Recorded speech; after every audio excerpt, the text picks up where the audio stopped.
Hello, everyone, and welcome to Talk About It Tuesday. I'm Tosca Di Matteo, founder of Tosca Coaching and Consulting, and I am, I'm excited about today's conversation. It is, what is it? It's June 14th. It is full moon, really awesome energy, and we're going to talk about moving past permission, bold leadership. And I'm talking to Jen Ingram today, an HR leader and executive, and just a wonderful human being. And we're gonna get into it today. We're gonna talk about what does it mean moving past permission, and how do you up level and being you and your authentic self. For those of you who are new to my platform, I do this to bring diverse perspectives and voices to the table in pursuit of advancing your leadership skills, advancing your personal development, and just living your best life. And I see you now, Jen. Exciting. I'm going to invite you on. So just give me one sec. Yeah, welcome. Tuesday it is. Hello. Hello, how are you?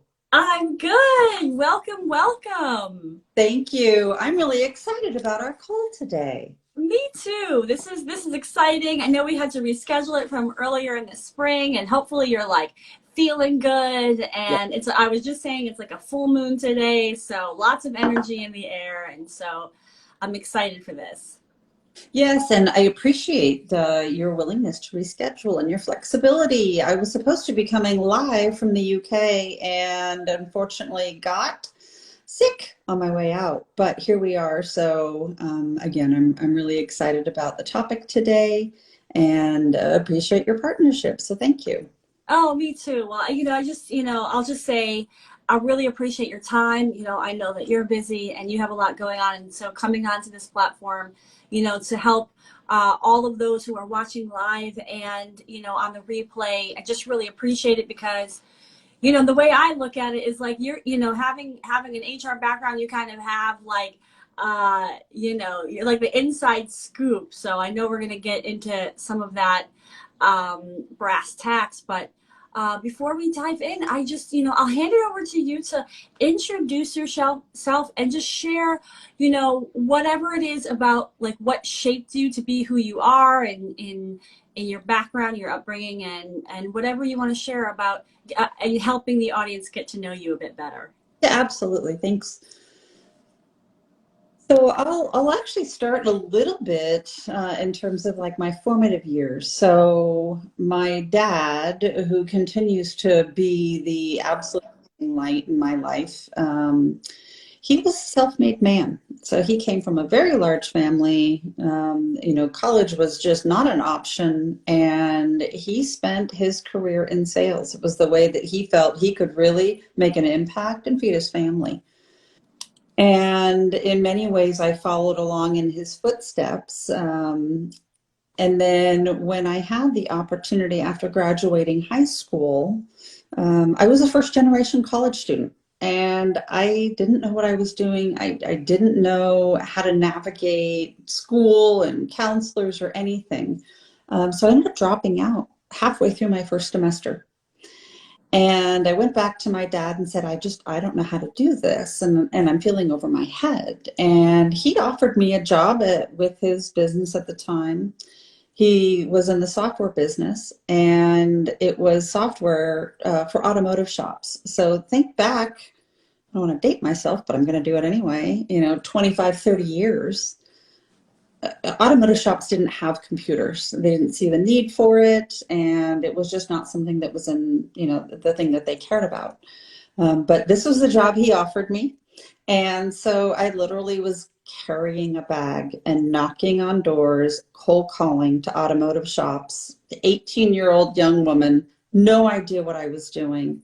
And that experience was eye-opening. And it was honestly the absolute quickest way to motivate me to go back into school and actually finish it and see it all the way through. Like it was just, I didn't look back.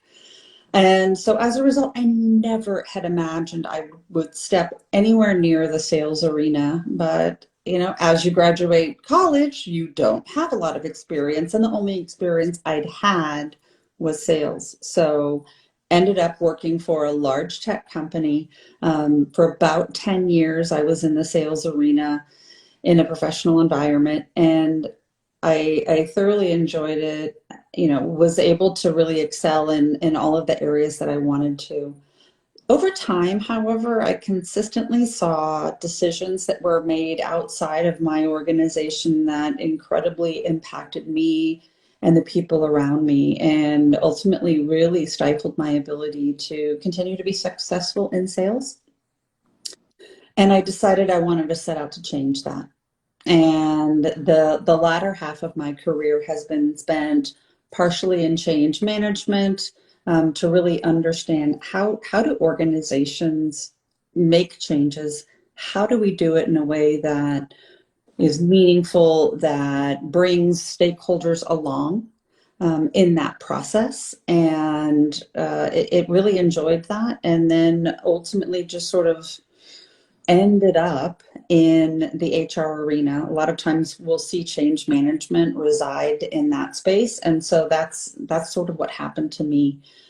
And over time, I've quickly realized that our people, our most amazing and powerful assets, and making sure that we take care of our people in a really direct and meaningful way is really what's going to excel not only us individually but within our organizations and long term within the companies that we are in. And you're seeing a lot of that and have begun to see a lot of that through the pandemic, where it isn't about command and control. It is about acknowledging mental health. It is about acknowledging, hey, our employees have families and obligations, and may have small children at home, may also be at that middle generation where they're also taking care of aging parents. And so this awareness that people are behind the scenes, doing the work, I think we're finally being acknowledged in that space. And so I've recently joined a much smaller company where it's been a big adjustment, but it's been also really, really powerful because I can really feel the ability to impact others in a really positive and meaningful way. And so if I look back at my career, I spent so many years trying to figure out how to influence others by showing them how much I know. And I've spent the latter half of my career unlearning that and figuring out how to ask questions instead of showing up as the person that wants to impress, but showing up as the person that's saying, hey, I don't know how to do this, or even just being curious.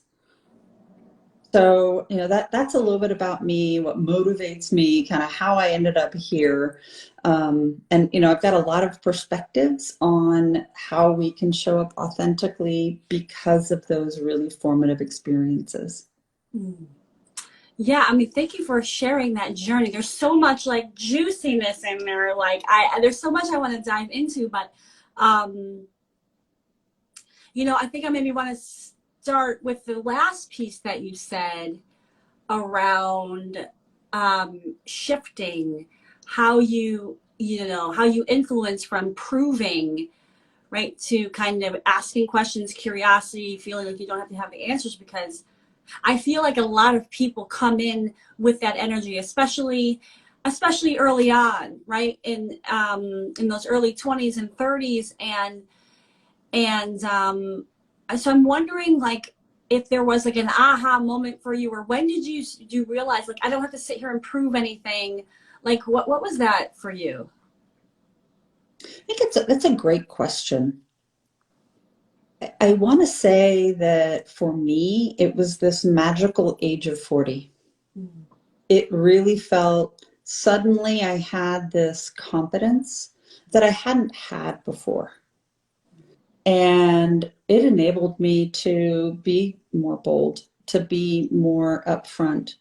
And I think part of my journey had been, when you're in sales, you need to look the part, you need to act the part. Um, but I've also learned just by looking back, if you look at any of the sales techniques or methodologies that are shared today, there is a shift to more inquisitive kinds of dialogue with customers, and inquisitive dialogue from an HR perspective is really cemented in everything that we do. It also helped when I went through the journey of change management. So much of that is understanding the other.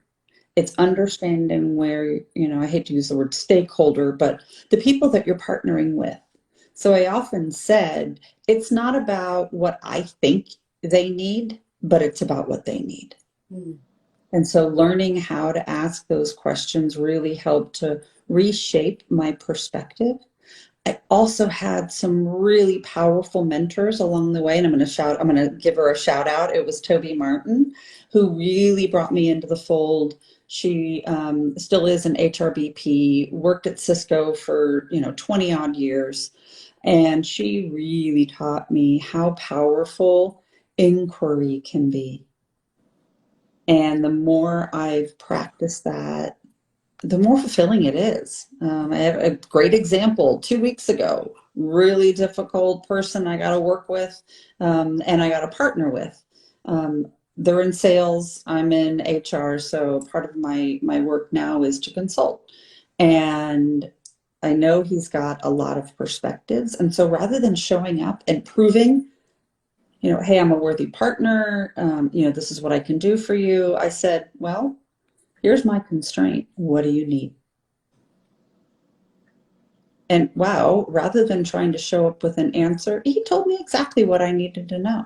Oh, here's another company that I've worked for over the past X number of years. Maybe we can leverage this company until we get, more budget from an HR perspective to solve the problem that he was looking to solve. So, it's a great case in point. I also had a really interesting call about 2 weeks ago. Hopped on a call that was talking about, forecasting headcount for one of our divisions. And a number of us on the call hadn't had a lot of experience in what the objective was here. A lot of turnover had taken place over the previous few weeks. And there was a young man who was running the call. And at the end of the call, he was apologetic, saying, next time I'll have a better sense of what we need to do, and I can, lead the call in a different direction. And I said, hang on, wait a minute. Do you know that all but one of us have only been in this call maybe once or twice? So don't apologize for the way you're showing up, because guess what? We're all in that same boat. So again, I look at, it's not about impressing, but it's about asking questions. And so it was really poignant for me. Yeah, and the way that you talk about it, that like it feels like empowering, which Like, is kind of interesting, right? Because I think the way that we were kind of taught about, feeling empowered, and having the answers, and having the power, but here I'm hearing like a practice of shared power. It's like a level playing field, and so how mhm. do we just figure this out together without kind of egos driving, which is what often happens in these kinds of rooms. Oh, it's so true. One of the things that I know you and I have talked about, which I'm going to call it out, you've been my coach, which has been truly life-changing. The thing that drew me to you was you had a post that went viral where you were talking about, hey, this is me. This is authentically me. I don't have the answers. I don't fit the mold. There's a reason why that went viral. And it went viral because you were talking about authenticity. And I say that because it's not anecdotal. It's becoming more and more of a universal truth. When we look at over the past, several years during the pandemic, our society has struggled with a lot of really tough issues, and a lot of them have been around acceptance And underneath all of that is authenticity. It's being who you are. It's showing up as who you are. I got to add in here, one of my guilty pleasures is watching American Idol. Mhm. And I watch a lot of it on YouTube so I can look at a variety of seasons. And time and time and time again, the people that turn up at the auditions that, stir emotion, whether that be in the judges or, even for the viewers, are people that are absolutely authentically themselves. They may even be just a little awkward or quirky, and that is just so endearing. And if you think about music, it really touches the soul. And you can't do that if you're pretending. And so these are all things that I've just sort of looking at from a cultural perspective. The things that we are drawn to in society are those people that are showing up as themselves and really being the gift to the world, if you will, that they really are at the core of their person. And it's societal, it's what we want to watch, it's what we want to see, it's the shows that we want to engage in. So I sort of look at all of these things, and it's really led me to be, again, authentic, the person you want to be, even if you don't necessarily know how that all fits together. Again, it's about, you don't need to show up and make an impression. You show up and be yourself. Hey, I don't have the answers. Tell me what it is that you need. And you put together a couple of different phrases, and it's really amazing how you can connect with people.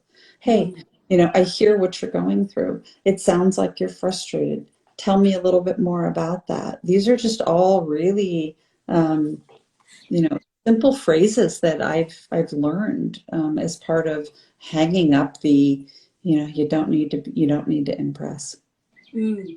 Yeah, and thank you so much for sharing that, because authenticity is talked about a lot, right? And I think that there's also, it can get a little complicated, right? Because there are places, especially with certain people, to show up and they're not encouraged, right, to be that full authentic self. And so there's some privilege in how I think as a white woman, for example, how I can show up in spaces that and act certain ways, and other people don't have that same encouragement.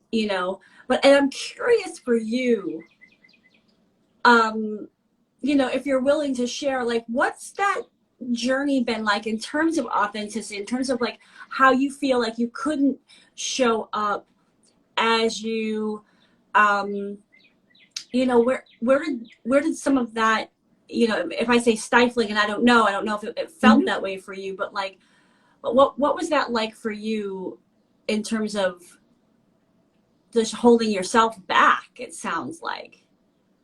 Yeah, absolutely. And I think it's a really great question. So my experience, in this sort of corporate world was this sort of like, and I don't mean to characterize it negatively, but it is this sort of white privilege where, the people that were around me went to great schools, went to go on to college, had, a fairly linear career path. And that honestly wasn't my experience. I was married at 18. I had a child at 20. I have a 30-year-old, by the way.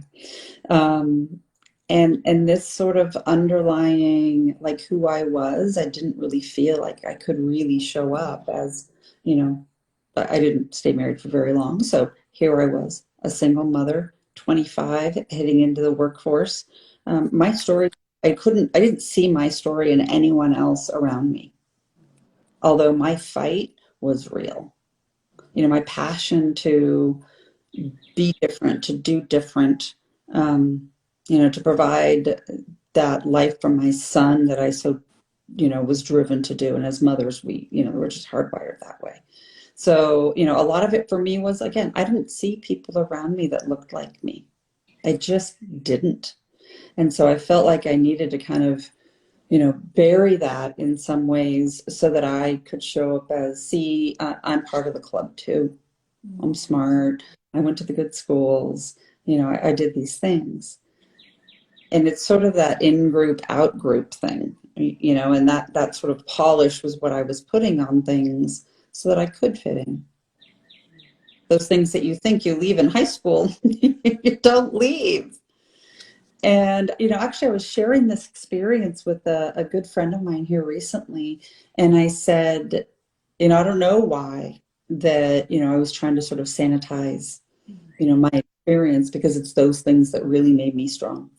And she said, funny enough, I've shortened my name because of that exact thing. And I said, well, what do you mean? And she said, I go by um, Linda, which isn't her given name. Her given name is Linda Sue. And she thought it sounded too country for the heavy hitting, powerful finance job that she was, finding herself in Wall Street. And so I look at this and I sort of like chuckle, but her pain was real, just as the same as my pain was real. But I chuckle because that would be the last thing I would have thought. She's an incredibly powerful woman, amazing career, yet this was her reality too. And so it was sort of, I picked up all of these things as I've gone along. And, I just hear over and over again that showing up as ourselves is really the way that, we're going to be successful in all areas, not just financially, but in all areas of our lives. Yes. I love the way that you talk about this because it's such a powerful statement. It's powerful what you're saying. And it just makes me think, right, how much we nip and tuck. We nip and tuck over time and we round out the edges and like you said, like it sounded like you really buried some of the like what made you strong was something that you didn't put out on display as and now I think we're in this transitionary kind of like liminal phase of like really blurring those lines, really saying like this is what you see is what you get, and how are organizations and how are leaders going to now, right, shift their thinking about what is welcome and what is not, and all this stuff, and you being in kind of change management and seeing like how is that is it changing, like how and how our minds being open around how we show up more fully Mm-hmm. as ourselves. Like I'm just curious your perspective on that. Yeah. That's exactly why I'm where I'm at in HR, because I see it every day. I see myself in others, and I am absolutely driven to be that one that I wish I had had. When we talk about diversity in the workplace, this is why, right? I think, our younger generations, as they always have, really helped to change old thinking. And we're seeing that now. We're seeing, different aspects of our, fabric and in our society finally getting a voice where they haven't had a voice before. They're loud and proud. That finally companies are like, oh, our customers need to see themselves in us. And because of that, and a variety of other reasons, companies are really starting to change. And, we're seeing to some degree not just what companies sell and do, but how they treat their people. And we're seeing a lot more around culture.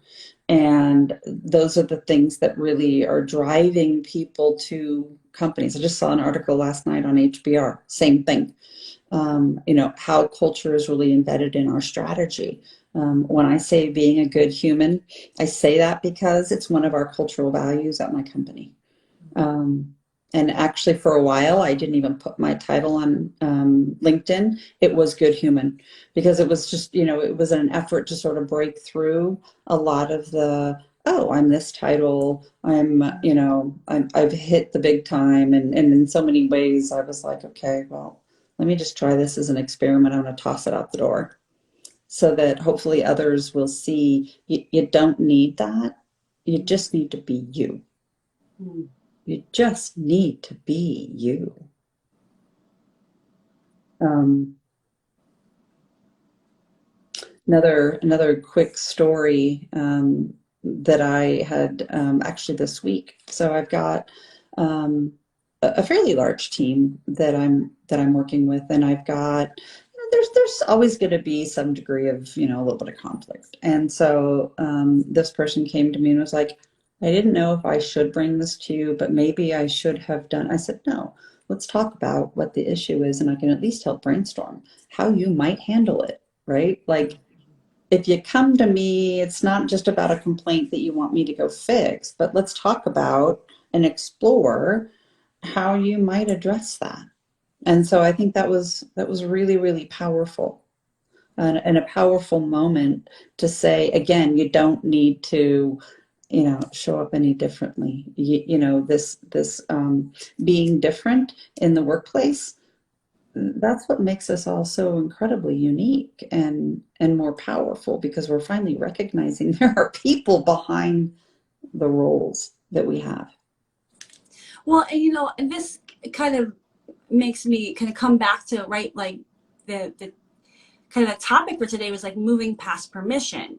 But it feels like, and I love to hear more about what that means to you, but it feels like, right, that's just a whole different paradigm, because we come from, right, power over, and I can only imagine your experience in sales in very male dominated industries and function, like like that feels scary to be like, I'm just gonna do without asking. And like, so tell me more about what that means to you. Sure. And I appreciate that question. One of the, I think, kind of first catchphrases I learned was, it's easier to ask permission than, or ask for forgiveness rather than permission. And I'm thinking, like, why do you need to ask either? Right? Similar to, the young man that showed up on the call a few weeks ago that was apologetic. Like, no, just show up. Mm-hmm. Truly, just show up. Those people that come to you, you can see right through if they are, kind of covered up. You can just sense it. You feel it. It's instinctual. You know it. So, you don't need to be invited to the table. Again, ask for help. Ask for sponsorship. Those aren't always easy things to learn. I think in many ways you've actually helped me to realize that, the importance of sponsorship, because you don't need to be invited to the seat at the table at all. You're kind of already there. You're there because your opinion does matter, and that's where innovation comes from. Mm. We always do the same thing that we've always done, we're not going to see movement. We're not going to see, evolution. And so I really want to do away with that concept of permission, because who's going to give you permission, Mm. right? Yeah. Yes, yes, I love that. And Deshauna says, hello, hello, welcome, welcome to everybody that's here live. By all means, for those who are here, feel free to ask questions. We're talking about moving past permission and bold leadership. We're talking about bringing our authentic selves in. And I love what you're saying about, just the shift in the mindset of like, you're already at the table, you're in this space, you're doing the thing. And so what does it look like to stop asking for permission and just lean further towards what you want to do or what you feel is right? I was just having this conversation with a friend of mine, and she was like, oh my God, I have this like incredible opportunity to like, to take a trip to Italy, and this once in a lifetime thing, but like I'm out of time off. And I just was like, just tell them you will not be working that week. Like, you know, it just as a, what are they going to do? Like, you know, just, and maybe that's super bold, you know, but in terms of like, I think we also, we give entities and people a lot more power than actually we ought to, and we're giving our power away.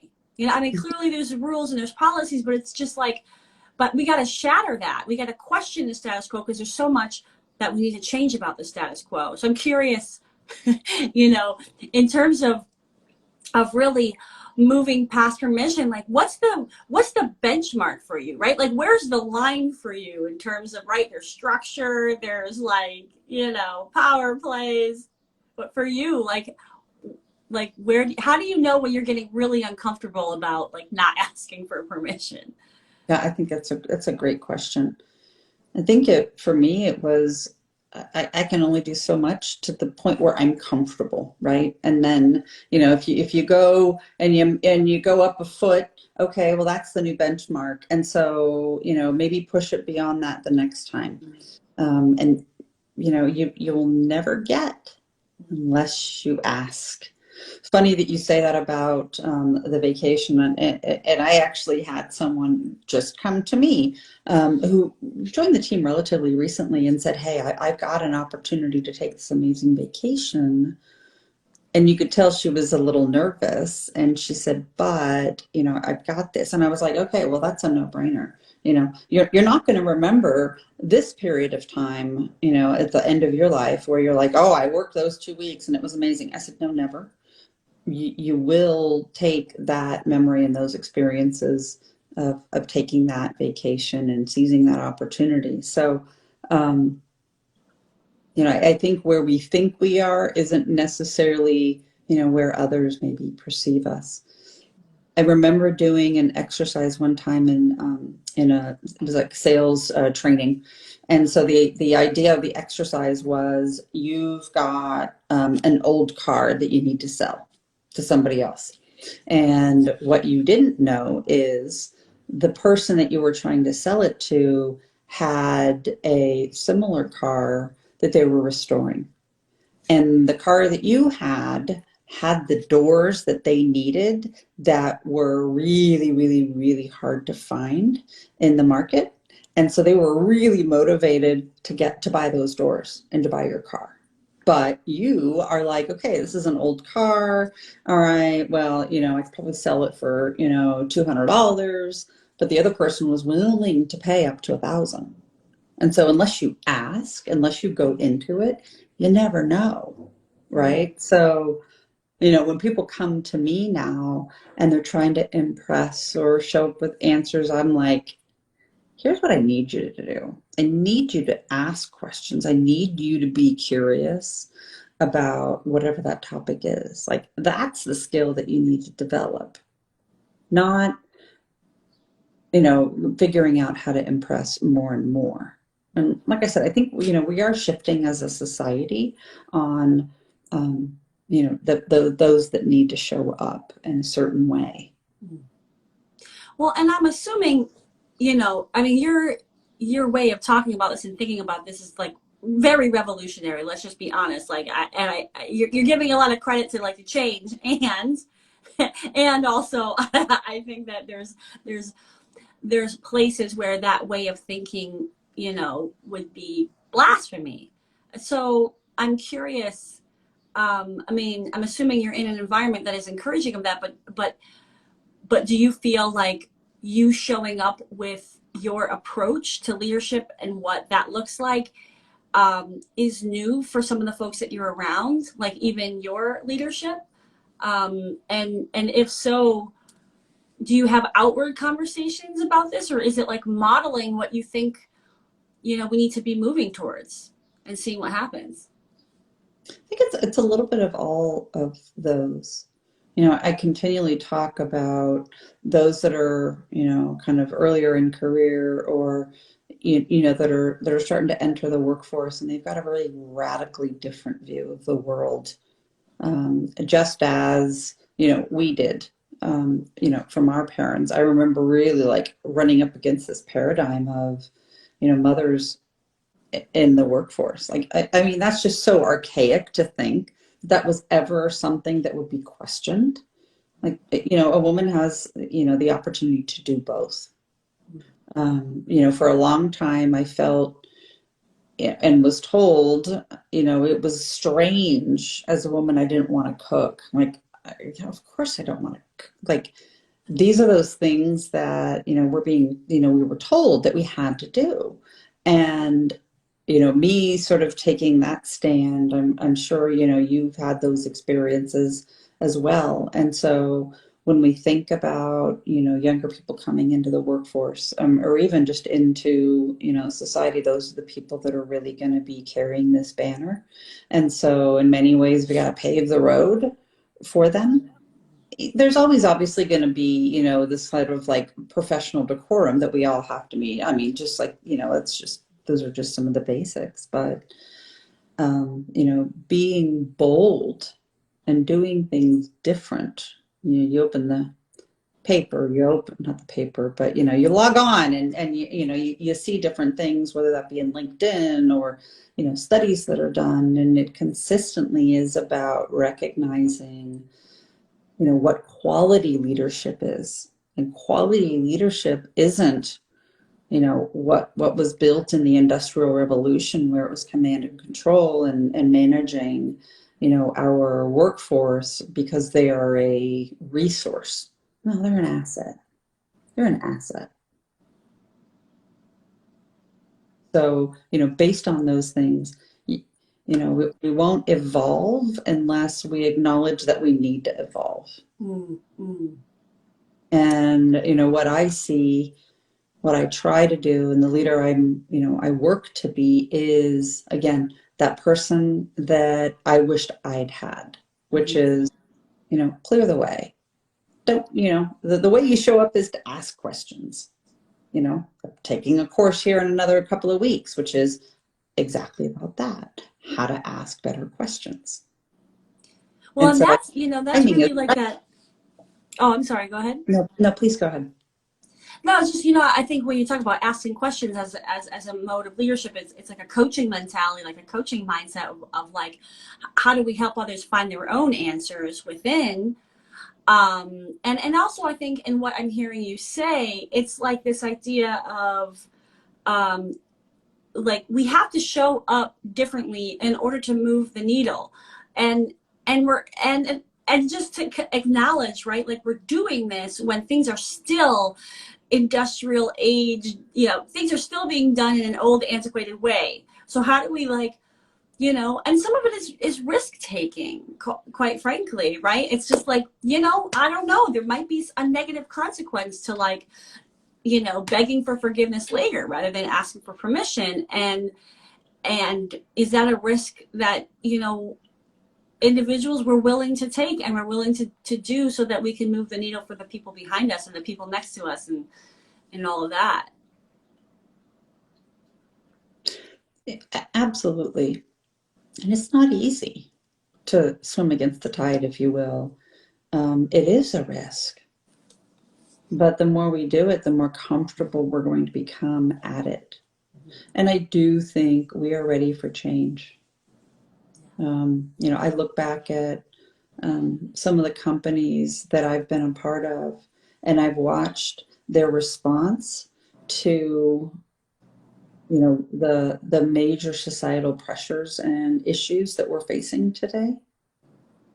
I'm going to call it out. So I saw yesterday the CEO of Cisco stood up and took a stand on his perspective and the company's perspective on what's been going on from a gun control standpoint. And so when we see large companies like that take a stand, like that's huge. They did the same thing when, we were dealing with, like the racial justice and social justice things that we were dealing with a few years back and are still dealing with. So when we see big companies taking on these issues, it points to me that, It's kind of compassionate capitalism, right? Mhm. There's more than, yes, of course, we always have to beat the street and, align to what, the board expectations are. But, there's a whole other facet of large companies or even small companies that have a workforce, need to really key into. There are humans behind this. Again, it's people teams, not necessarily human resources anymore. And, we're starting to change that dialogue. And, I think that, trying to find leadership that you want to work for is big. So, Mhm. digging in. I remember actually in a job interview, I didn't get called back, but I think it's okay. I asked the person that would have been my manager, what are your stress behaviors? I think it threw her off. She was like, "Oh, well," and she got really defensive. And I'm just like, well, at the end of the day, we're people working together. And so if we can't, like, regardless of the topic, if we can't connect, or if I, can't feel like I can work with you, then what's the point? So choose your leaders. Choose your leaders, not necessarily your job. Mm. And I've had that experience where I quit a job after 3 months. I was like, I just can't do this. No. Tried to last a year and was like, nope, that's just not going to work for me. Yeah, I mean, and that is just truly honoring who you are and what's going to work for you in the face of, you know, uh, our own judgments of ourselves, let alone anybody else's. It's like I think it's really hard to pressure test your leadership, and what they really feel and what they think. And I love your question. What are your stress behaviors? Yeah, you guys write that one down. That's a good one. Because it's like, yeah, we're gonna get like this is real, and I want to know like what if I'm walking into a shitstorm, or if you know you kind of work on this in terms of Mhm. taking responsibility for how we respond in our Yeah. stressed out state, because it's going to happen. Yeah. um, so I love that. I mean, and I guess as somebody who leads our HR functions, what like there's a I hear you really valuing curiosity and really valuing honoring what you know, what you don't know, what your gaps are. So then how do you evaluate if somebody is going to has the capabilities, or because there's also that, like, you kind of have to also know enough to do your job, because I think it's easy to get into judgment, like, what, you don't know that, you know what I mean, like, so, and you may be non-judgmental in that regard, but you may be in a room where other people are hearing the question and they're like, what, this person, so how do so then there's like potential backlash, right? Yeah. And then there's the managing of the other leaders is like, no, no, no, we're encouraging this. I know there's a few questions in there, right? There's you know um so I don't know, I would say go with it where you want to go in terms of Sure. what calls to you. And I have actually a couple of thoughts. So one, I remember when I had made the decision to leave the company that I had been with. And it was one of our first meetings, and I sort of told my story, and you cut me off and you said, "Congratulations." I was like, what is she talking about? I had felt that in many ways I had failed because I couldn't deal with it. And you really showed me, yeah, you can. And that is honoring who you are. Like, I did not have a backup job. I, I just was like, I just can't do this. I'm not going to live like this day in and day out. I just can't. And so I think those are the small steps that, when we know we're in a situation we cannot deal with and we will not deal with, to make a stand. Because those are the things, at the end of the day, if you're true to yourself, you often hear the thing like, I can sleep at night, or I can wake up in the morning and I can look my face in the mirror. But all of those things are, they hold true. When it comes to backlash, another story, I was on a team, and there was a person on a younger person on the team that had resigned, and there was some, context behind it I don't want to get into.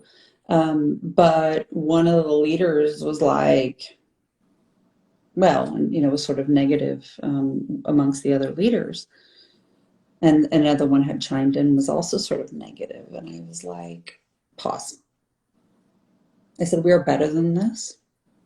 I even said to my husband I was going to do it. And he goes, wait until the morning before you send that. And I said, no, I'm not going to wait. I spelled it out and said, we are better than this. This person, this is, their, first job. They're not going to show up well. They're not going to have the answers. But guess what? We owe it to embrace and coach that person, because you don't know where they've come from. And I made some assertions that, I think, a lot of them were true. This person was potentially on the spectrum. They were, a first generation college student from an immigrant family. Like, if I thought my start in my career was tough, I had nothing on that person, right? So there is this like sheer will and determination that person had, that it was lost on us as a leadership team that we didn't embrace that and coach her through that. Well, I mean, what you're saying is like, it makes me think of how important advocacy is in the rooms that people are not in, how important compassion is. And I think the other piece that comes up when you share this is, are we looking at things outside of what we've historically looked at in terms of indicators of success? You said it earlier, right? Like the school that you came from, or, what have you. And I'll say it all day long to Sunday. When I look at, people who've been through serious adversity, which are marginalized communities, intentionally ignored, all of it, like, that's where the power is there. And like, but we're not, looking at a resume, quantifying like grit and tenacity and ability to problem solve without all the resources. And it's just a different way of looking at candidates, and a different way of also acknowledging what support do those folks need. Because if we're really serious about diversity, that means we need to be providing different support, because there's different backgrounds and experiences. So I'm sorry, I'm really excited that you brought this up, because it is bold leadership, because it's new, it's different, it's needed. Yep. And what was the response that you got? I'm curious, when you were like, we're better than this. And like, were people like, oh shit, like, yeah, that was really messed up? Some of them. Some of them. Others came directly to me and said, thanks for saying, because they also want to be a part of a team that behave, that is better than that, right? That looks and values, people better than that. I've been also involved in some really interesting hiring approaches. And I think some of it was successful. Other, the execution might not have been great, but it was this concept of blind hire. So in certain markets where, companies typically recruit, there is a lot of prestige focused on schools and pedigrees. So, it's hard to sometimes break out of that, not just from a US centric perspective, but globally. And so one of the things that we looked at was, is there a way to assess skills, not resumes? Like that, right? So managers are looking at capability and the knowledge that the people bring, not necessarily, their pedigree, where they came from. And it makes me think of just the experimentation of it all, right? Like that the companies have been doing the same thing for so long, and now it's like, let's try something different, and then learn from it and learn forward, and rather than do nothing because we fear it's not going to work, or we're going to lose out, or whatever. And I'm curious, like for you, the way you talk about some of these very bold leadership moves that you're making, which I absolutely love, um, is it scary? Or are you just like, nope, this is what it is? You know what I mean? Like, are you scared and you're saying these things anyway, or nervous and doing it anyway? Or are you past the nerves and you're just like, this is, you hired me for this, and I'm not worried about showing up as I am because you know what you're getting? Like, what is I it think for you? it's a little bit of both. It's a little bit of both. I know for me that the as I take steps in bold directions, really hard to put your toe in the water. It's so scary, but you make those little wins. And then, as my dad always said, look at your history. You can do this. Look at your history. He said that all the time. And it's true. It's if say, the group that you're presenting to, it makes it so much easier to present, right? Mm-hmm. It's the same concept that, the more small steps you take, you just continue to build on those. And so, yeah, it's hard. I know with like my immediate team that I manage, it's easy to sort of take those bold steps, right? With my peers, easy to take those bold steps. Um, with executives, sometimes, you still have to read the tea leaves, but I think being bold there is also just as important, right? And I have taken bold steps and gone, oh, okay, this is going to be either really smart or really dumb. I've kind of reached around in my organizations that I worked for, and not necessarily gone through my boss, but reached around to sort of get support. So one of the things I learned in change management, it is, from here to there isn't always necessarily a linear path, right? So if you've got maybe a stakeholder that's particularly challenging, just direct conversation with them or education isn't necessarily going to get you over the line, but it's okay, who in the org knows that person, or who in the org has a level of influence that can step in and help with that. So it's that kind of stuff as well. Like, find your advocates, even if you don't know who they are, find them. Like, ask, ask, ask. I love that because, in this era of change and pushing envelopes, I think there's a lot of people out there that feel like they're on their own doing it within whatever organization they're in, and maybe aren't looking for the support, or aren't, really trying to figure out, do I have to do this alone, or is there, other ways to influence change? Absolutely. I think that it's a skill to understand, how to maneuver complicated situations and structures and things like that. And so I'm glad that you bring that up, because I think in the world of activism and advocacy, that it's so much easier if we're not acting alone. So much easier if we find partners and allies to continue to do the work. Yeah, absolutely. That's so when I say choose your manager, that's what I mean. Yeah. Who's that person that is, going to push you, that's going to advocate for you? And if you don't have it in your manager, go find someone, right? You'd be surprised. I've had people randomly reach out to me to say, hey, I don't know how to do X, like on LinkedIn. And okay, awesome. I'll connect with you. Sure.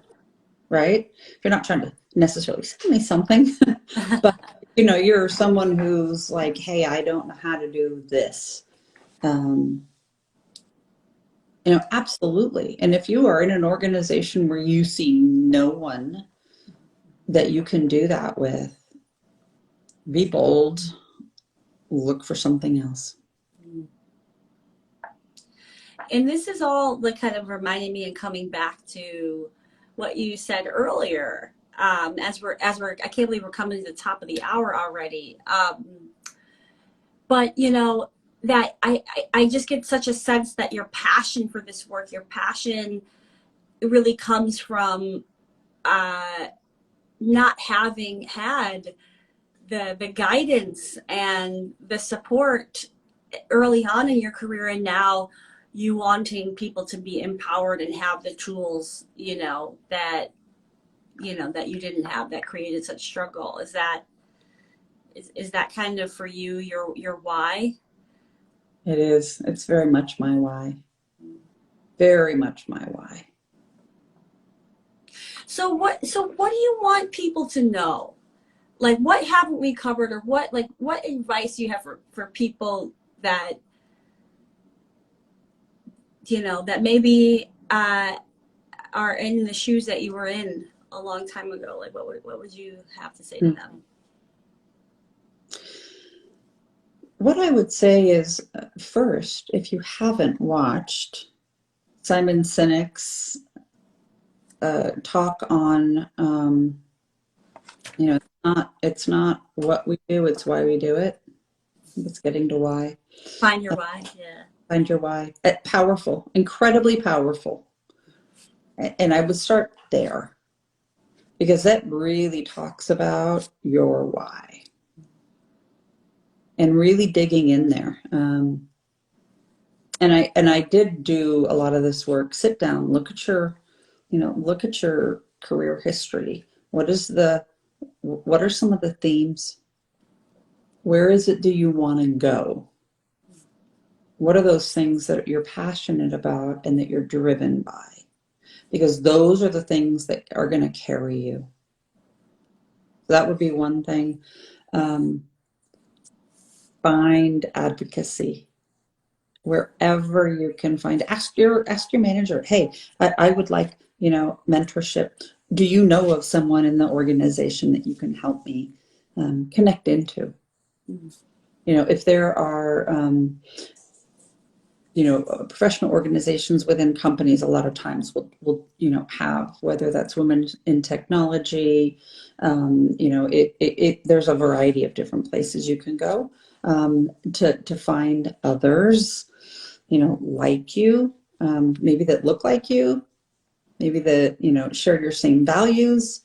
Get advocacy, because a lot of times decisions are made, with you not at the table. So those are some small things, that I would do. And don't be afraid. Reach out, ask, hey, you taught me, go build a board of directors. I'm like, well, I don't even know what that is. What is that? It's about finding people that can coach and help you and illuminate things for you and help you along the way. Yeah, and I would say those are really big things that you just shared in terms of advice. And I think even just calling out this, like, really taking the time to look at our history and find the threads and find the narrative that actually like serves us, and what are those situations that you keep being in and making impact in, but I think oftentimes we don't stop and look back and say, even this past year, like, I've had to look back and say, what's been happening, in my own business, and like, what do I want to really learn from that, and what are the clues about how I move forward, let alone in a 20-year career history, of finding the themes, as you said. So I love that. I know we're almost done. Were there any questions that popped up? I didn't see any, but I don't know if you see any on your end. No, nobody's asked any questions. By all means, if there's a late breaking one, feel free to pop it in. I think we've got some deep listening. I find that to be the case, Jen. Actually, it's like the things that my guests say are often just really powerful, like, new ideas, and so there's a lot of processing that's happening. Because I'm like, hey, what are the questions? Like, oh no, people are like, oh shit, I never thought about that. So I think so much of this work is amplified by, people like you. So, I would have never, like, we had talked about doing, some speaking engagements and podcasts or what have you. So here I am doing my first one, and, that has been all, about our relationship and you saying, hey, I have this thing, and finding again those around you that can help you along the way and advocate for you and, provide literal platforms where you can contribute, you can share your ideas. And if you're not sure, again, ask, ask. Yes. And I just want, I just want to thank you again for saying yes, for coming on here. Like you have this just calm disposition, this very grounding energy that is just it's soothing, and it's power, I think, that looks different than what is typically highlighted in our society. And it's just really beautiful. So thank you so much for sharing your stories, for your transparency, your vulnerability, and your hard fought advice about how we show up and be bold and move past permission. Thank you, Tosca. I really appreciate you. I appreciate you too. Thank you so much. And thank you to everyone who joined now and after the fact. And if anybody wants to have more interaction with you, is that possible? Is there a way for them to get in touch? Yeah, absolutely. I'm on LinkedIn. Um, uh, Please feel free to message me. I'm happy to connect. And, if you want to have a live conversation, always happy to do that. Awesome. Well, thank you so much. And thank you for the work that you're doing to change the paradigms of leadership and show people it can look different. And thank you very much. I appreciate it. Thanks, everyone. All right. Ciao for now. Happy Tuesday. Bye. Bye.